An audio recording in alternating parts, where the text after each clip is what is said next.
M اے Urdu class میں آپ کا پھر سے خیر مقدم ہے۔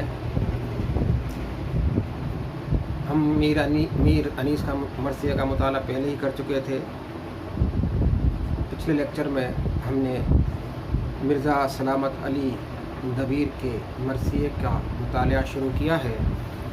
اس کے کچھ بند آپ نے دیکھ لیے ہیں۔ اب یہ سلسلہ آگے بڑھاتے ہیں۔ صبح کا منظر بیان کیا جا رہا ہے اور شاعر سورج کے نکلنے اور رات کے ڈھلنے کو مختلف پیرایوں میں، مختلف اسالیب میں اور مختلف طریقوں سے ہمارے سامنے رکھ رہا ہے اور تشبیہ، استعارہ اور خیال بندی کی مثالیں ہمارے سامنے پیش کر رہا ہے۔ یہ شاعری کا وہ اسلوب ہے جو لکھنوی شاعری سے تعبیر کیا جاتا ہے۔ ہم نے پڑھا کہ سورج نکل رہا ہے یا نکل چکا ہے، چاند غروب ہو گیا ہے، رات ڈھل چکی ہے، صبح ہو رہی ہے۔ اور یہ صبح بالکل سورج کے نکلنے کا جو منظر ہے اس کو پھر آگے شاعر کس طرح بیان کرتا ہے کہ تھی صبح یا فلک کا وہ جیب دریدہ تھا، یا چہرہ مسیح کا رنگ پریدہ تھا، خورشید تھا کہ عرش کا اشک چکیدہ تھا، یا فاطمہ کا نالے گردوں رسیدہ تھا، کہیے نہ مہر صبح کے سینے پہ داغ تھا، امید اہل بیت کا گھر بے چراغ تھا۔ شاعر منظر بھی بیان کرتا ہے، لیکن کہیں کہیں اس منظر میں کربلا کی اس علم کو، کربلا کی اس غم کو، کربلا کی اس کیفیت کو جو حضرت امام حسین اور ان کے اہل خانہ پر گزر رہی تھی، بڑے اشارے سے بیان کرتا ہے۔ اگرچہ منظر کشی ہے، لیکن اس منظر کشی میں ایک غم کا پہلو وہ ضرور لے آتا ہے۔ اب کہہ رہا ہے کہ یعنی کہ صرف منظر ہی نہیں، اس منظر میں کہیں نہ کہیں اس کیفیت کو بھی انڈائریکٹ وے میں، یعنی بالواسطہ طور پر محسوس کر سکتے ہیں۔ کئی جگہ، جیسے ایک جگہ آیا ہے کہ صبح کا گریبان چاک ہونا، یہ ویسے منظر ہے، لیکن اس منظر صبح کا گریبان چاک ہونا یہ اپنے آپ میں ایک بات ہے، اور اس کیفیت، اس عالم کو کی طرف ایک اشارہ ضرور اس میں موجود ہے۔ آگے دیکھیں کہ تھی صبح یا فلک کا وہ جیب دریدہ تھا، یہ صبح نہیں تھی بلکہ آسمان کا پھٹا ہوا گریبان تھا، یا ایسا لگ رہا تھا چہرہ مسیح کا رنگ اڑ گیا، اڑا ہوا رنگ صبح میں کچھ نہیں تھا۔ صبح میں ابھی غم کی وہ کیفیت ہے شاید بنا رہا ہے۔ تھی صبح یا فلک کا وہ جیب دریدہ تھا، دریدہ معنی پھٹا ہوا، یا چہرہ مسیح کا رنگ پریدہ تھا، پریدہ معنی اڑا ہوا۔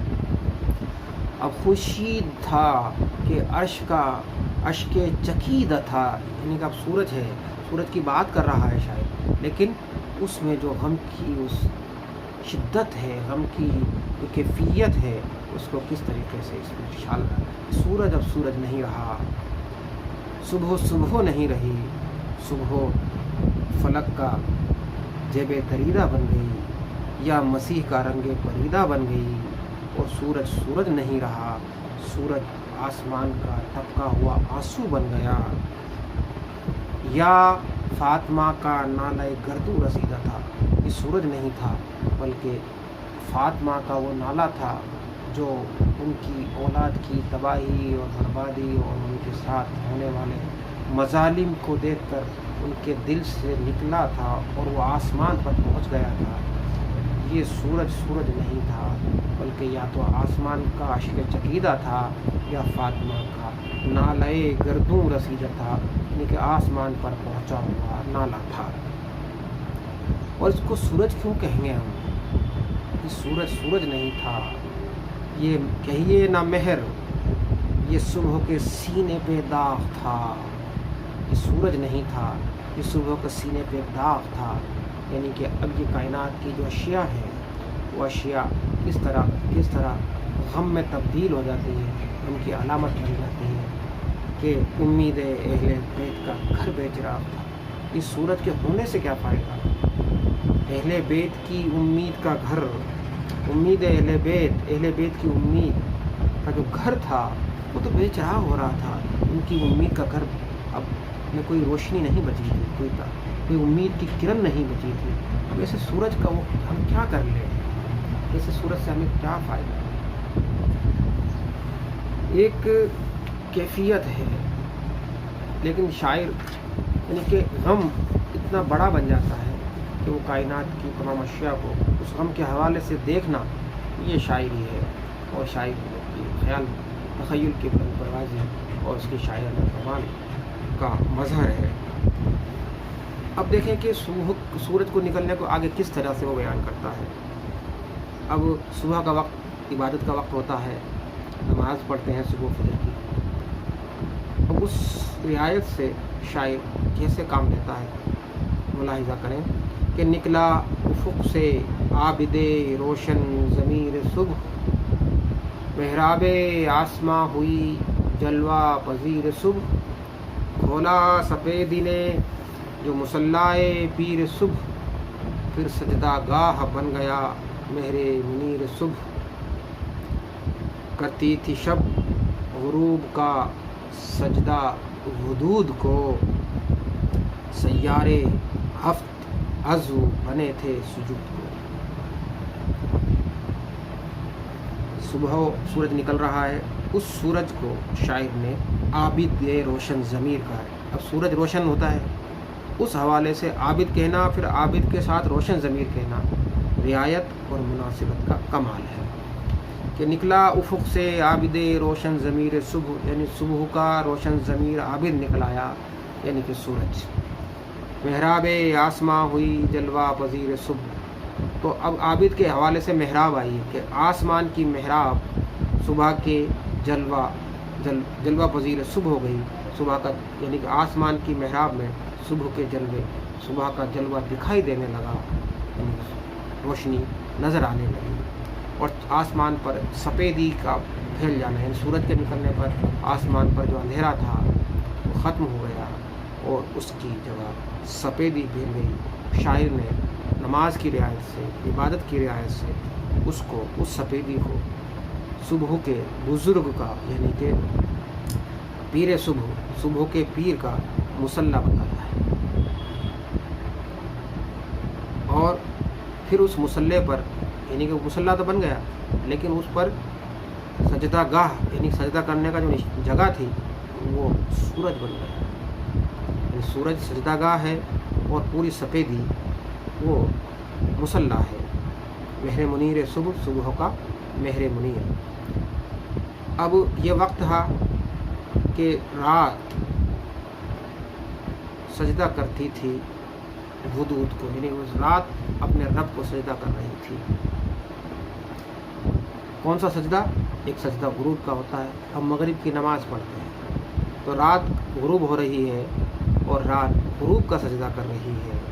اور اس رات کے سجدہ کرنے کے حوالے سے شاعر نے 7 سیاروں کا ذکر کیا ہے جو صبح کے وقت نظر آتے ہیں. اور بڑی رعایت برتتے ہوئے ہم جب سجدہ کرتے ہیں تو ہمارے 7 عضو بدن، ہمارے بدن کے 7 عضو زمین سے ٹچ ہوتے ہیں، چھوتے ہیں. اس حوالے سے رات ان تاروں کو نماز پڑھنے والے کے عضو قرار دیتے ہوئے، یہ رات ایک مصلی ہے، نماز پڑھنے والی ہے، اور اس کے 7 عضو یعنی کہ 7 سیار اس کے 7 عضو ہیں، وہ سجدہ کرتے ہیں. اب آگے دیکھیں سیارے ہفت من 7. تو اب ظاہر ہے کہ سورج نکل آیا ہے تو ظلمت جہاں جہاں تھی وہاں نور ہو گیا. پھر مشک شب جہان سے کافور ہو گیا. وہ گویا کہ زنگ آئینے سے دور ہو گیا، باطل رسالہ شب دیجور ہو گیا، کیا پختہ روشنائی تھی قدرت کے خامے میں، مضمون تھا آفتاب کا ذروں کے نامے میں۔ تو سورج نکل آیا، عابد روشن ضمیر جب نکل آیا، سورج اپنے غروب، رات اپنے غروب کا سجدہ ادا کر چکی، تو جہاں جہاں ظلمت تھی وہاں نور ہو گیا، وہاں روشنی ہو گئی۔ اور جو رات کا مشک، اب یہاں دیکھیے رات کو مشک کہنا یہ بھی تشبیہ ہے، مشک شب رات کی مشک، وہ کافور ہو گئی۔ اب کافور ہو جانا محاورہ بھی ہے، اور کافور وائٹ ہونا اور مشک کالی ہوتی ہے، کتنی رعایتیں شاعر رکھتا ہے۔ یعنی رات کی خوشبو ختم ہو گئی، یعنی رات کی سیاہی ختم ہو گئی، اور رات کافور ہو گئی، یعنی کافر ہو جانا محاورہ بھی ہے، اور کافور ہونا کافر سفید ہوتی ہے، سفید ظاہر ہے کہ رات کی سیاہی وائٹنس میں سفیدی میں کنورٹ ہو گئی۔ جس طرح شاعری شعر کہتا ہے، کتنی رعایتیں رکھتا ہے، کتنی مناسبتیں رکھتا ہے، معنی کے کتنے امکانات رکھتا ہے، یہ شاعرانہ کمال ہے جو ہماری کلاسیکی شاعری کی پہچان تھی۔ گویا کہ زنگ آئینے سے دور ہو گیا، یعنی کہ اب تک رات کو شاعر نے ایک ایسا آئینہ قرار دیا ہے جس پر زنگ آ گیا تھا، لیکن صبح کو اس نے ایسا آئینہ بنا دیا ہے جس پر سے زنگ دور کر دیا گیا ہو، وہ پھر سے چمکنے لگا ہو، پھر سے عکس دکھانے لگا ہو۔ اب پھر تیسرا ایک علامت لیتا ہے، باطل رسالہ شب دیجور ہو گیا۔ اب یہاں پھر فوج کی علامتوں کو، فوجی تلازمات کو اختیار کیا ہے شاعر نے، کہ باطل رسالہ شب دیجور ہو گیا، رات شب دیجور اندھیری رات کا رسالہ یعنی پلٹن باطل ہو گیا ہے، ہار گیا ہے، جھوٹا پڑ گیا ہے۔ یہاں باطل ہو جانا جھوٹا پڑ جاتا ہے، یہاں مراد ہارنے سے ہے۔ کیا پختہ روشنائی تھی، یعنی قدرت نے یہ روشنائی، اب روشنائی اس سے لکھتے ہیں، اب یہ روشن اور روشنائی اس میں بھی بڑی وہ ہے، یعنی کہ یہ سورج یہ روشنی پھیلی ہے، اس میں روشنائی سے بڑی مناسبت ہے کہ کیا روشنائی تھی قدرت کے، کیا پختہ، یعنی کہ ہم جب ایک تو سیاہی ہوتی ہے بہت کچی سی ہلکے سے اس میں پھسل جاتی ہے، ایک پختہ روشنائی چمکتی ہے، تو قدرت کے خامے میں کتنی پختہ روشنائی تھی کہ اس نے جب روشنی لکھی کائنات کے اس صفحے پر، قدرت کے خامے نے قلم نے روشنی لکھی، روشنی تحریر کی، تو وہ صرف سورج نہیں چمک رہا تھا، بلکہ سورج کی روشنی، سورج کے مضمون ہمیں ذروں کے پیپر میں، نامے میں، ذروں کے خط میں، ذروں کے کاغذ پر ہمیں آفتاب کا مضمون مل رہا تھا۔ یعنی کہ کہنے کا مطلب یہ ہے کہ وہ جو روشنی سورج میں ہونی چاہیے تھی وہ سورج میں تو تھی ہی، اس کے باوجود وہ روشنی ہمیں ذروں میں بھی دکھائی دے رہی، یعنی سورج سے کم نہیں تھے ذرے بھی روشنی میں، ایسی روشنی قدرت کے خامے نے لکھی تھی۔ آگے دیکھیں، کھولے ہوا میں طائر زرینِ بالوں پر، بیٹھا وہ آ کے چرخ چہارم کے بام پر، دانے ستاروں کے جو پڑے تھے ادھر ادھر، منقار زر میں چن لیے اس نے وہ سر بسر، گرمی یہ حسن مہر سے آب ہو گیا، گردوں پہ خشک چشمہ مہتاب ہو گیا۔ پھر وہی سورج کا منظر، سورج کے نکلنے کا منظر، رات کے ڈوب جانے کا منظر ہے نا، ایک ہی بات کو شاید مختلف اسلوب میں مختلف تشبیہات کو اختیار کرتے ہوئے بیان کر رہا ہے۔ اب شاعر نے سورج کو ایک طائر بنا دیا ہے، ایک پرندہ بنا دیا ہے، اور طائر زرین سونے کا طائر، یعنی کہ معنی سورج چمکتا ہے سورج کی طرح، اپنے بالوں پر کھلے، یعنی کہ سورج کی روشنی چاروں طرف پھیل گئی، اس کی کرنیں چاروں طرف پھیل گئی، اور وہ چرخ چہارم کی چھت پر آ کر بیٹھ گیا۔ چھت کہنے سے پرندے چھت پر آ کے بیٹھتے ہیں، تو چرخ چہارم کو چھت قرار دیا کہ، اور اس کی چھت پر سورج کا پرندہ آ کر بیٹھ گیا، اور وہاں جو دانے پڑے ہوئے تھے چھت پر، یعنی اس چھت پر کیا دانے تھے؟ صبح کے تارے تھے،